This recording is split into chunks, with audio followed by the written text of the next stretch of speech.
e causam mal. Seja bem-vindo ao RTV Notícias. O ex-deputado Pacheco Pereira foi desafiado a sair do PSD pelo próprio pé pelo dirigente social-democrata Duarte Marques, que considera incoerente Pacheco Pereira continuar a ser militante do PSD.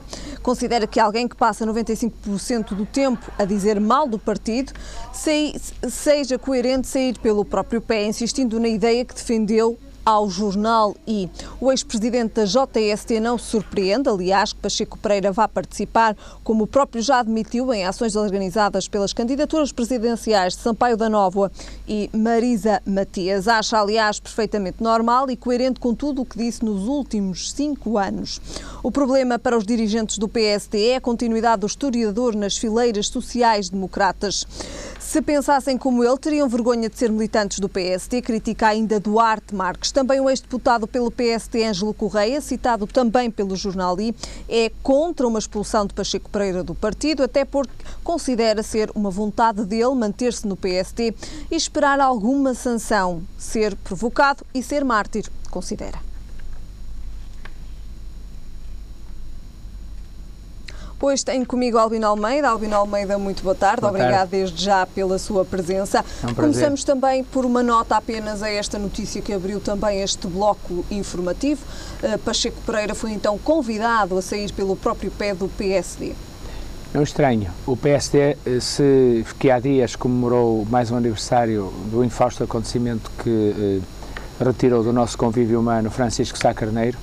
Francisco Sá Carneiro, se visse este PSD, e deputados como o deputado Duarte Marques, certamente, talvez os convidasse a sair pelo seu próprio pé, começar em Passos Coelho.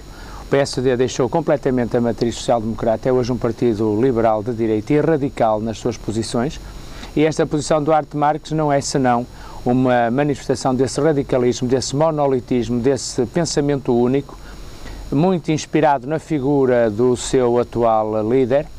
E, portanto, o PSD e todas as pessoas que têm uma matriz social-democrata afirmada há muitos anos, com passado, que é uma coisa que o Sr. Deputado Duarte Marques não tem e devia ter respeito pelo passado dos outros. Ao lado de Pacheco Pereira, o Sr. Deputado Duarte Marques faz-me lembrar um mosquito à beira de um elefante, do ponto de vista político, evidentemente. E, portanto, é o PSD que temos, poderíamos dizer.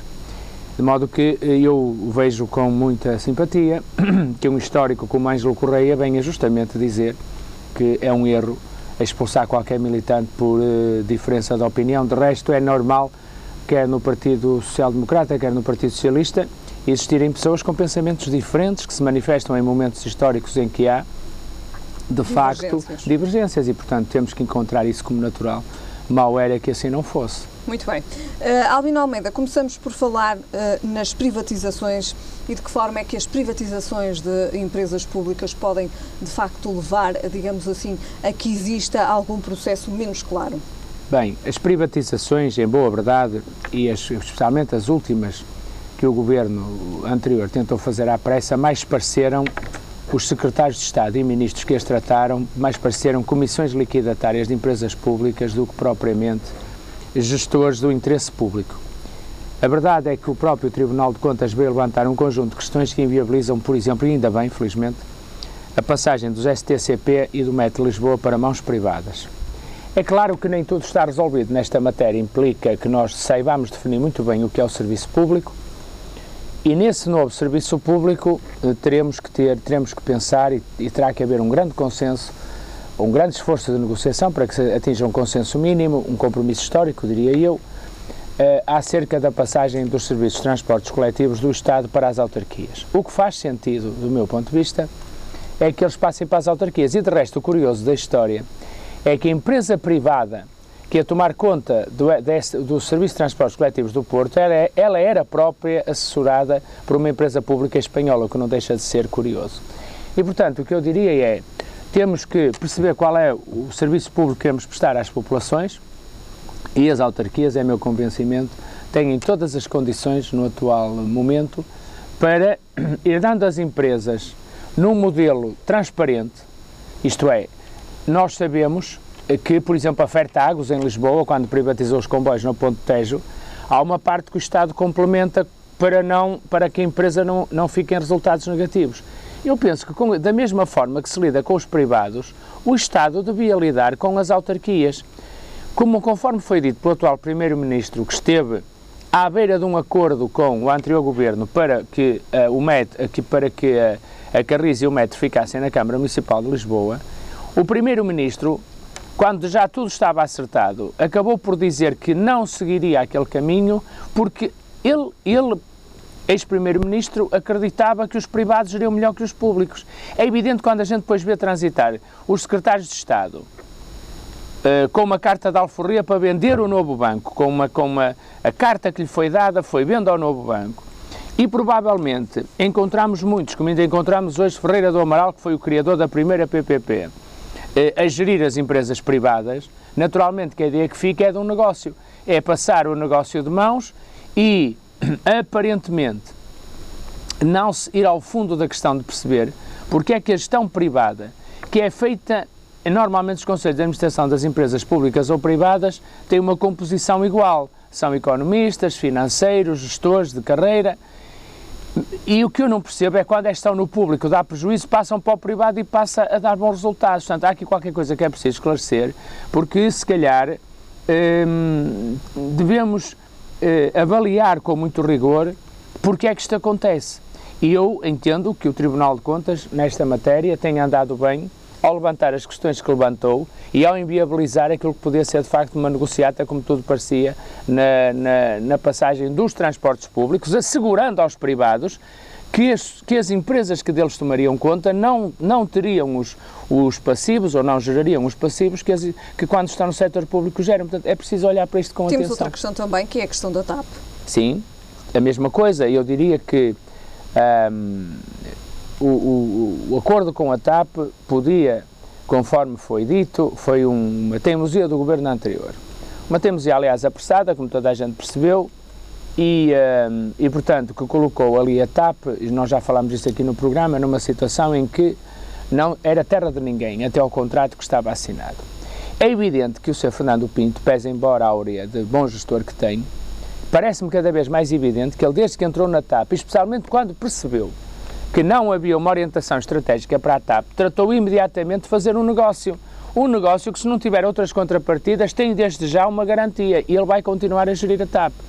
E, portanto, se nós daqui a uns anos olharmos para a TAP e percebermos que a TAP dá resultados nas mãos do grupo que a comprou, diferentes do que dava quando estava no Estado, e o gestor até é o mesmo, Fernando Pinto, nós teremos que nos interrogar sobre se de facto não há intencionalidade em fazer estes negócios, fazendo com que primeiro, enquanto estão no setor público, as empresas tenham, digamos, resultados negativos, e depois, como que por milagre, e com medidas de gestão que podiam ser tomadas pelo setor, quando estão no setor público, passam a ser empresas com resultados equilibrados. Portanto, tudo isto merecia, de facto, e é meu entendimento, merecia uma chamada à Assembleia da República pela Comissão Parlamentar de Economia e Finanças, mas uma investigação a sério, com extratos de declarações a mandar para o Ministério Público, para percebermos porque é que as mesmas pessoas passam a ser competentes quando passam a ser donos das empresas e são menos competentes quando a gerem em nome do interesse público. Na semana passada, Rui Moreira deixou um recado à TAP. Certo. Para a região do Porto. Exato. E também do Norte. Pois. De facto, essa é uma situação que pode estar diretamente também ligada à privatização da TAP. Pois, eu estou convencido que Rui Moreira, com a experiência que tem empresarial, é um homem ligado na Associação Comercial do Porto, foi presidente, hoje é presidente da Câmara do Porto,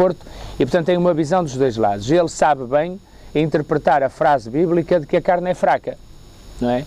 E portanto achei bem que Rui Moreira, com a autoridade que tem, com o conhecimento que tem, quer de um setor privado, quer do setor público, quer agora do setor autárquico, tivesse sido ele, porque tem maior peso específico, tem muito mais valor, tenha sido ele a dar o recado que deu à TAP, porque isto é a tal história em que nós nos afundamos neste tempo de cartilha única, não é?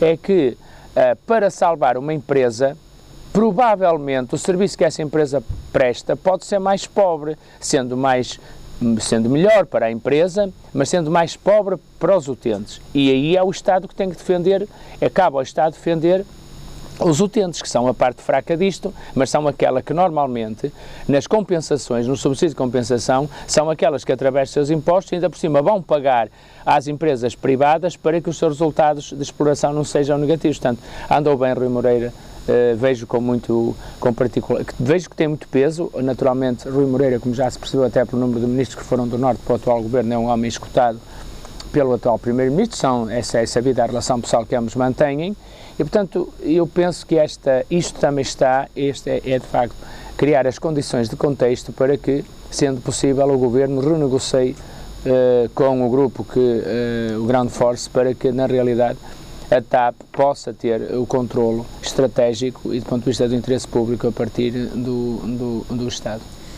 Albino Almeida, temos aqui outra questão que nada tem a ver com as privatizações, mas tem a ver com as portagens. Ao que tudo indica, em 2016 vão ser introduzidas no troço da A3 para a Maia e também na A4 entre Águas Santas e Irmesinde. Pois. Isto, de facto, até há pouco tempo não sabia quais é que eram então as intenções relativamente a este assunto. Estas cidades ficam mais isoladas? Bem, em primeiro lugar, é um prejuízo causado a dezenas, se não centenas de milhares de pessoas que por ali circulam. Em segundo lugar, isto significa que o anterior governo não era transparente. Era um governo, aqui denunciámos em muitos dossiês, era um governo dissimulado e que fez contratos que, criticando no anterior governo contratos que não eram completamente transparentes, fez também contratos menos transparentes. Só que aqui fez contratos sempre a prejudicar o mesmo lado, que são os utentes. Portanto, eu não sei se é possível reverter aquilo que as empresas privadas conseguem de forma secreta nas negociações e que depois aparecem a público sob efeito de surpresa, ou seja, a concessionária quer colocar as portagens. Veremos se o Governo tem condições de assegurar o interesse público e impedir se tem condições para impedir esse caminho. Eu dou, por exemplo, o exemplo de Gaia, em que nós temos um problema muito sério, em que muita gente nos pede que na Páscoa, no Natal, quando há maior período comercial, nós pudéssemos não ter, portanto, o estacionamento em Gaia não tivesse limitado, não fosse pago. E o problema que nós temos é que a Câmara anterior negociou com a empresa que explora o parqueamento em Gaia o pagamento de 30 anos adiantados de exploração. Quer dizer, portanto, que durante 30 anos, sempre que a Câmara de Gaia quer isentar por 1 hora, 2 horas, 3 horas, um dia, uma semana, há alguns locais para haver maior facilidade de parqueamento, tem que ser a Câmara a pagar como se lá estivesse uma viatura no tempo em que está... E, portanto, isto dá bem a dimensão de alguns negócios que se faziam que eram absolutamente ruinosos e, pior do que isso, eram absolutamente brutais para o interesse público por muitos anos. E esta era a mesma gente que nos governava, que acha que tinha legitimidade para governar, que acha que ia fazer pior se continuasse a governar, porque sentiam-se alavancados na vontade popular e, portanto, que ainda não percebeu que mentindo, não é? Não percebeu porque é que a situação mudou. E eu espero que seja possível, caso a caso, prosseguir o interesse público. Eu estou-me bem borrifando, já percebi como fomos governados e a gente mentirosa que nos governou e trapaceira. E, portanto, não estou pouco mais, estou interessado em que se houvesse ilícitos criminais sejam condenados, mas estou mais interessado em que seja possível reverter os contratos desastrosos que fizeram em favor do interesse público. Isso estou mais interessado e é isso que eu espero que aconteça, é nisso que as câmaras estão empenhadas, mais do que propriamente andarem à procura dos culpados, porque eu acho que no anterior governo, incluindo o Primeiro-Ministro, cujo passado em matéria destas coisas também não era muito brilhante, como se percebeu, de facto, rodeado como estava de algumas pessoas que tinham uma única missão, que era privatizar tudo e, portanto, e de alguma maneira ficaram, pelo menos, às suspeitas de que havia negócios e depois há também os próprios parceiros e as autorias dos tribunais de conta que quase cada cabadela, cada minhoca, não é? Muito bem.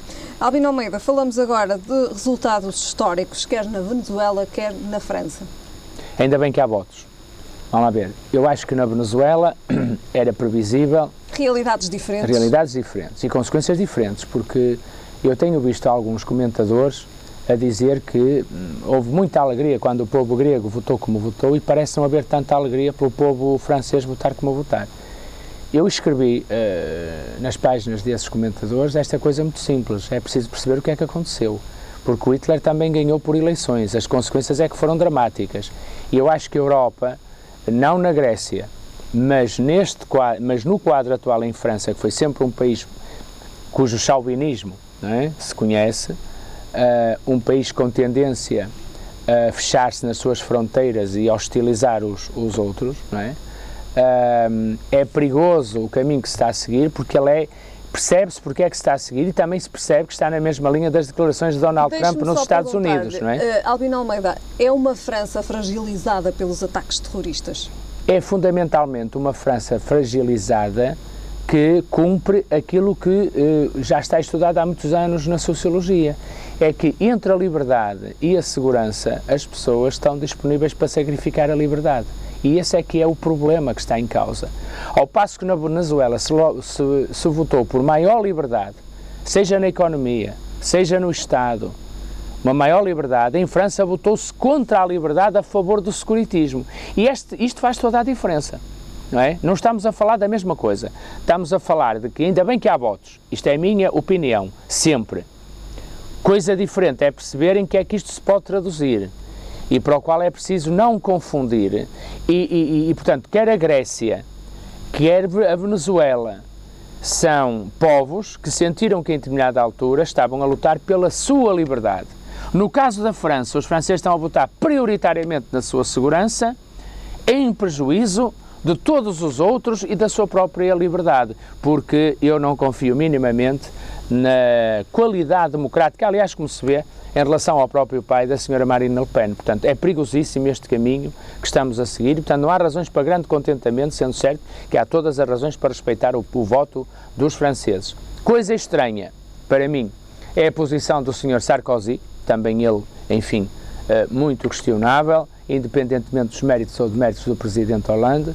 Aquilo que eu digo é, o senhor Sarkozy talvez cometa um erro histórico sem precedentes, numa lógica só de chegar ao Eliseu nas próximas eleições presidenciais, ao romper, também ele, mas eu por acaso achei interessante que aqui ninguém comentou, quando o atual governo emergiu, muita gente disse que estava a romper uma tradição de 40 anos. Pois bem, não ouvi essas pessoas estarem preocupadas e dizer ao Sr. Sarkozy que também ele está a romper uma tradição em França, que era a união de todas as forças para evitar que a direita radical chegasse ao poder. O Sr. Sarkozy terminou com isso, sinal dos tempos.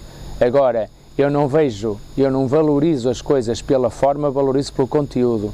O que decorreu das mudanças da tradição em Portugal e na França, infelizmente para a França, vai ser muito pior, pode ser muito pior do que seguramente pode ser para Portugal e para a Venezuela. E, portanto, eu acho que quando o povo manifesta luta pela liberdade e por democracia, eu só posso ficar contente. Tenho a convicção que os franceses votaram pela segurança contra a liberdade e, se necessário, contra a democracia, isso é que me preocupa. Na Venezuela? Na Venezuela é um caminho que tem que ser feito. De facto, eu acho que quando se reivindica um caminho do povo, pelo povo e para o povo, no princípio puro do bolivarismo, da Revolução de Simão Bolívar, não é? Que reivindicava muito o falecido presidente Chávez, a verdade é que tem que ser coerente. E o que acontece, ainda muitos partidos, digamos, dessa matriz não perceberam isto, é que confundem o povo, ou confundem o Estado com o povo, e depois confundem o Estado com o governo e com o povo. E quando consultam o povo nem se identifica com o governo e com o Estado, e, portanto, manifesta-o de forma clara através dos votos. Esperemos que na Venezuela a democracia continue, se aprofunde, se torne digna desse nome e que os bolivaristas, aqueles que até agora estiveram no poder, saibam fazer uma análise dos seus erros e saibam corrigi-los e apresentar-se de novo aos venezuelanos como uma solução política válida que soube compreender a história e soube ler o voto do seu povo, tal como nos aconteceu a nós, tal como aconteceu com a Grécia, tal como, nestes casos em concreto, as pessoas lutam por mais liberdade, por uma afirmação maior e por chamar a atenção dos governos para o que tem que ser o princípio dos governos, que é do povo, pelo povo e para o povo. No caso da França, a votação é manifestamente uma consequência psicológica do terror dos atentados e, como eu digo, não se trata de uma luta por mais liberdade, quiçá por mais democracia, trata-se de uma luta pela segurança que pode pôr a liberdade e a democracia em jogo, e isso é que me preocupa muito. Muito bem. Albino Almeida, terminamos então com estes dois temas, voltamos na próxima semana. Certo. Obrigado, muito obrigado, boa tarde, obrigado. Em Vila Nova de Gaia existe uma academia de xadrez. A estrutura apoia desporto através da organização de competições e torneios. As brancas começam e está dado o primeiro lance da partida. Vou jogar cavalo C3.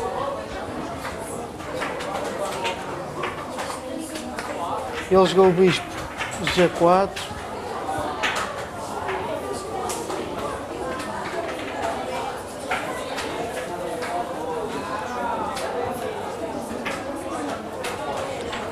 Vou jogar o peão D3.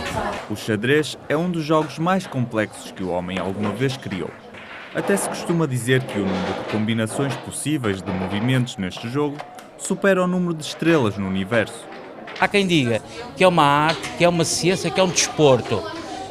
Portanto, não sei se estas três palavras conseguem dar um olhar ou uma certa visão do xadrez. O xadrez, portanto, tem a componente desportiva, tem a componente que eles dizem da arte, a beleza de jogar, e tem a componente científica, de certeza só abordada pelos grandes jogadores. Num tabuleiro de 64 casas, cada jogador dispõe de 16 peças, 8 peões, 2 cavalos, 2 bispos, 2 torres, um rei e uma rainha. E uma expressão, checkmate, que quer dizer o rei está morto. Deve-se mexer os peões, normalmente, porque para tirar, a ideia é tirar as peças todas. Só os cavalos é que podem sair sem mexer os peões, por isso normalmente remove-se 2 peões para começar a retirar todas as peças. O objetivo do jogo é fazer checkmate ao rei e por isso a sua segurança é imprescindível. Para tal, existe um exército com movimentos característicos para o proteger. E que movimentos são esses? Os peões, se forem a primeira vez que estão a jogar, podem andar 2 casas, mas a partir daí apenas podem andar uma casa. Os cavalos andam apenas em L, tanto um como o outro, sempre uma casa e 3. Os bispos apenas andam nas diagonais, em ambos os casos. As torres apenas andam na vertical e na horizontal. A dama é a única peça que pode andar tanto na vertical como na horizontal, as casas que quer. O rei apenas pode andar uma casa para qualquer lado, tirando aqui, que faz 2 e a torre salta por cima.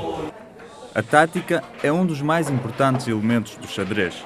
A sua concretização resulta numa impressão harmoniosa que torna o jogo numa verdadeira obra de arte. Há jogadores que são muito bons a defender, há jogadores que são muito bons no ataque, não é? Eu defenderia para um equilíbrio entre aquele que defende e o que ataca. Um jogo de xadrez tanto pode durar 5 minutos.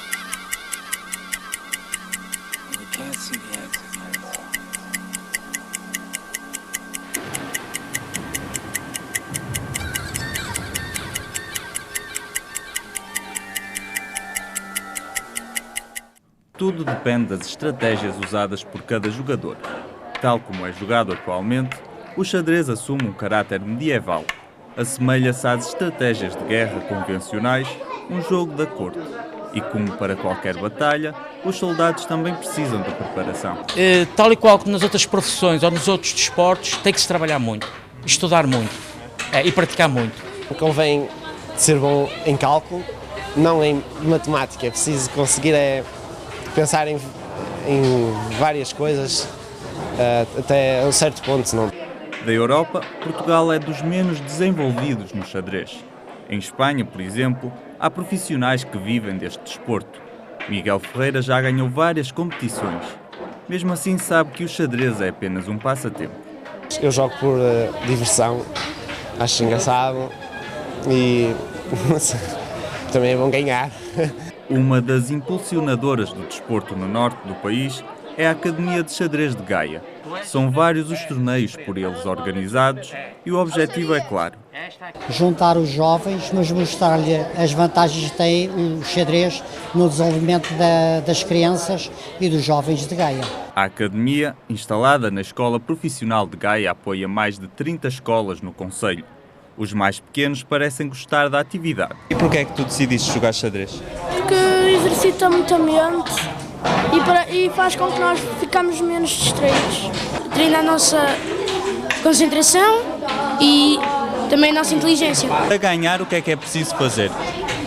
Estamos concentrados, perder um mínimo de peças e tentar fazer checkmate mais rápido possível. Fazer com que o rei adversário não se consiga mexer para nenhum lado, isto só se pode mexer para uma casa, e mobilizando dá-nos checkmate. E tu costumas ganhar muitas vezes? Algumas. Tento fazer com que o rei fique encurralado para ele não conseguir fugir mais. E tu costumas ganhar muitas vezes? Não muitas vezes. Cheque.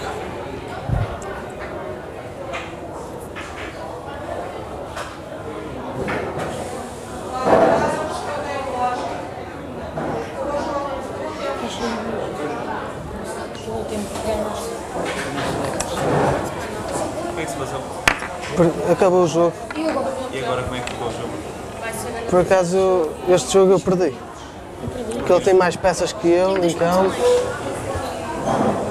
Por acaso tem uma toda a mais e perdeu por pontuação. Perdi por pontuação. Apesar de ser um jogo fácil de aprender, só um grupo muito reduzido de pessoas consegue dominar o xadrez com elevada mestria. Este desporto permite a quem o pratica exercitar e desenvolver numerosas qualidades. A lógica, a concentração, o saber analisar cuidadosamente para decidir. O jogo é centenário, sobreviveu a várias fases da humanidade.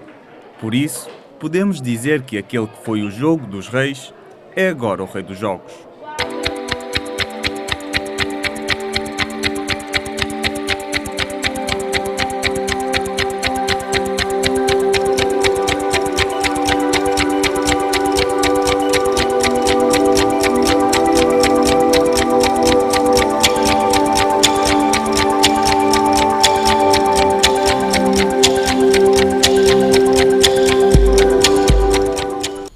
Ficamos agora com a previsão do estado do tempo para amanhã.